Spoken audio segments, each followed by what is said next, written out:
पूर्ण ताकदीने आम्ही सर्व गेल्या 30 वर्षापासून वडिले साहेबांनी ही जी जनतेच्या रूपात संपत्ती कमावलेली ती माझ्या सोबत आहे आणि पूर्ण ताकदीने या निवडणुकीमध्ये उतरून लढणार आहे.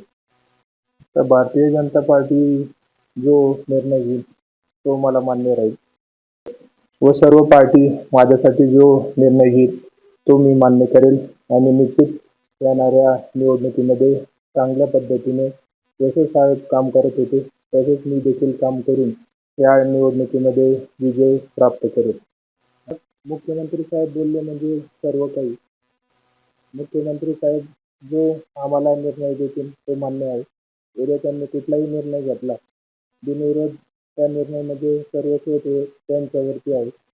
ते ज्या पद्धतीने त्या सगळ्या गोष्टी बारकाईने हाताळतील त्यांचा विषय याच्यात मी काही जास्त बोलू शकत नाही.